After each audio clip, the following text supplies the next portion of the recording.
नमस्कार मित्रांनो, मी हेमंत.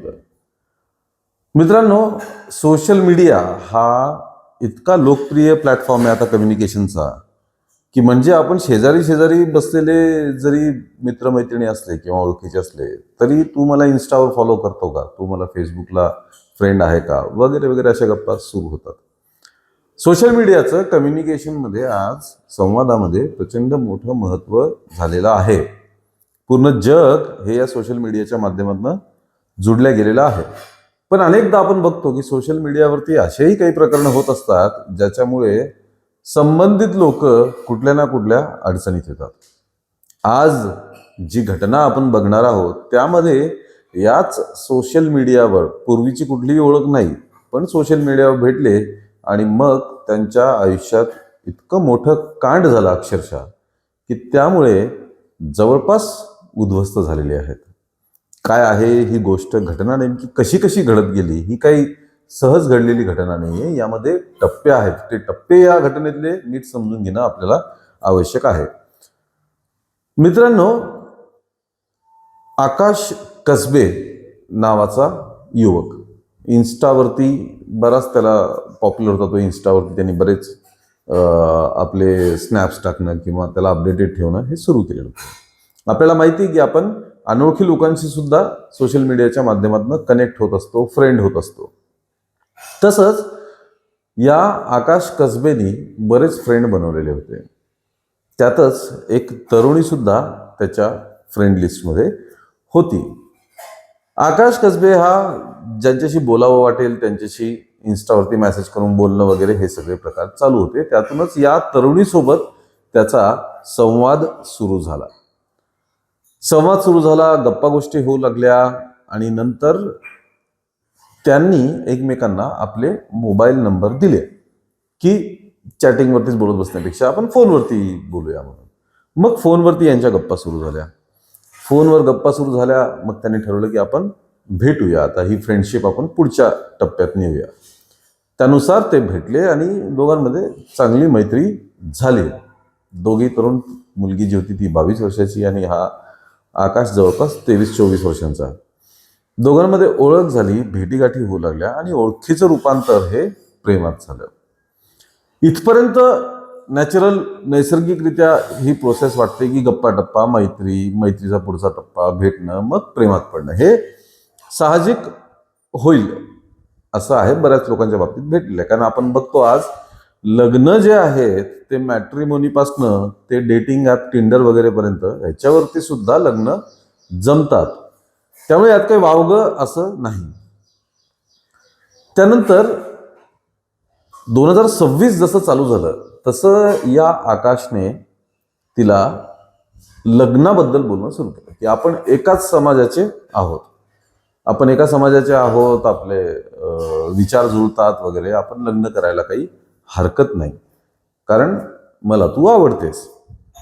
ती तरुणी सुद्धा इम्प्रेस झाली. अर्थात इतक्या दिवसांच्या कॉन्टॅक्ट नंतर एकमेकांशी बॉन्डिंग होणं हे साहजिक आहे, ते त्यांचं झालेलं होतं. मग यांचं लग्नाच्या दृष्टीने आयुष्याकडे बघणं सुरू झालं. यातच फेब्रुवारी 2026 मध्ये आकाशने या तरुणीला भेटण्यासाठी बोलवलं. पण या आतापर्यंत ते गार्डन, मॉल किंवा थिएटरमध्ये, ओपन जागी असं भेटत होते. पण आता याने तिला लॉजवरती भेटण्यासाठी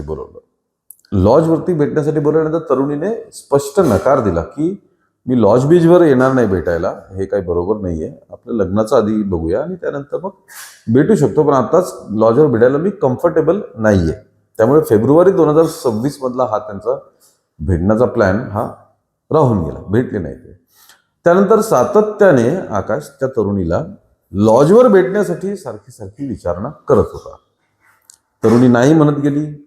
तिने ठामपणे सांगितलं होतं की असं काही करणार नाही म्हणून वगैरे. पण मग त्यानंतर आकाशने तिला सांगितलं की आपण लग्नच करणार आहोत, मी तुझ्याशीच लग्न करणार आहे, आपण जर लग्न करणारच असू, भविष्यात एकत्र येणारच असू, तर काय हरकत आहे आपण लॉजवर भेटायला. अर्थात त्याचं सांगण्याचं इंटेन्शन काय होतं हे तुम्हाला कळलंच असेल आतापर्यंत, की लॉजवर भेटण्याचा त्याचा उद्देश काय होता म्हणून.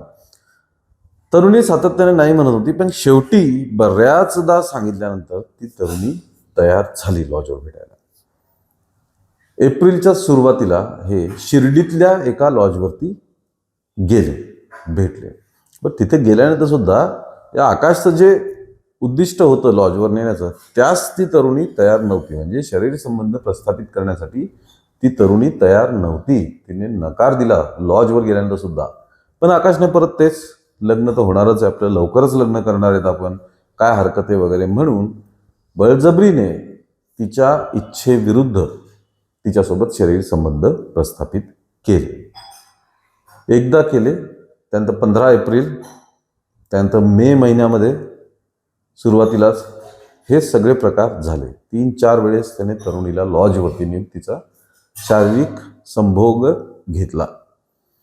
हे सगळं झाल्यानंतर मग मे महिन्याच्या शेवटी त्या तरुणीला एक गोष्ट जाणवली. ती गोष्ट म्हणजे तिची मासिक पाळी चुकली होती किंवा आली नव्हती. तिला शंका आली. तिने ही शंका आकाश कसबेजवळ बोलून दाखवली की असं असं आहे. तो म्हणला ठीक आहे, बघूया आपण, असं तसं. त्याने टाळलं त्याच्यावरती बोलणं. अजून काही दिवस गेल्यानंतर मग त्या तरुणीला दाट शंका आली आणि तिने घरगुती तपासण्या केल्यानंतर, मे बी त्या किट वगैरे असतात त्याच्या तपासल्यानंतर तिला लक्षात आलं की ती गर्भवती म्हणजेच प्रेग्नेंट राहिली आहे. तिने तातडीने ही गोष्ट आकाश कसबेला कळवली की असं असं झालंय म्हणून. त्याने म्हटलं ठीक आहे, आपण लवकरच लग्न करूया.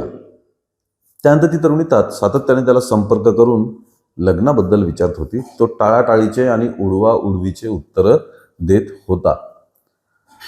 त्यानंतर अशी माहिती आहे की तो त्या तरुणीला आपल्या घरी सुद्धा घेऊन गेला होता, मैत्रीण म्हणून वगैरे सहज घरी घेऊन गेला असेल.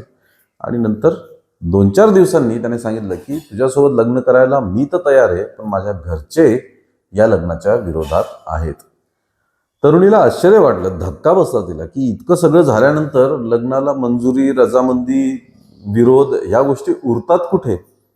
तुझ्यामुळे ती गर्भवती आहे, तर मग हे विरोध आणि संमतीचा प्रश्नच कुठे येतो? पण त्या आकाशने तिला सांगितलं की ठीक आहे, मी बघतो, मी बोलतो माझ्या घरच्यांशी. त्यानंतर हळूहळू त्याने त्या तरुणीशी संबंध तोडायला सुरुवात केली. घरी जास्त राहीनासं झाला, भेट होत नव्हती आणि फायनली त्याने तिचा मोबाईल नंबर सुद्धा ब्लॉक करून टाकला. म्हणजे एका तरुण मुलीला तिच्या आयुष्यात एवढी मोठी घटना आणून एवढ्या मोठ्या संकटात तिला टाकल्यानंतर याने तिच्यासोबत तिचा मोबाईल नंबर सुद्धा ब्लॉक केला.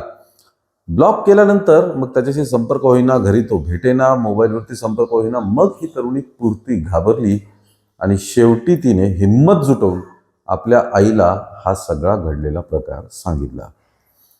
आईला घडलेला प्रकार सांगितल्यानंतर, हे आईला सांगण्याचं जे प्रकरण आहे ते अगदी 4-5 दिवसापूर्वीचं आहे.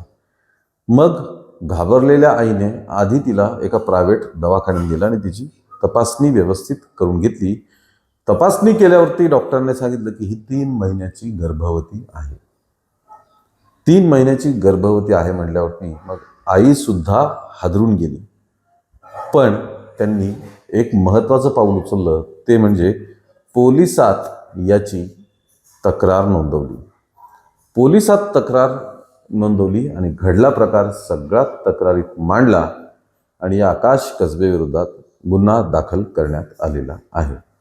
पोलीस या आकाश कसबेचा आत्तापर्यंत तरी शोध घेत आहे. कदाचित त्याला ताब्यात सुद्धा घेतलेलं असू शकतं. पण मग त्याआधी डिजिटल पुरावे गोळा करणं, जे काही चॅट असेल सोशल मीडियावरचं किंवा कॉल रेकॉर्ड्स वगैरे, ह्या सगळ्या गोष्टी की हे कॉन्टॅक्टमध्ये होते, यांच्या भेटीगाठी होत्या, या सगळ्या बाबतीत पुरावे जमा करणं चालू आहे.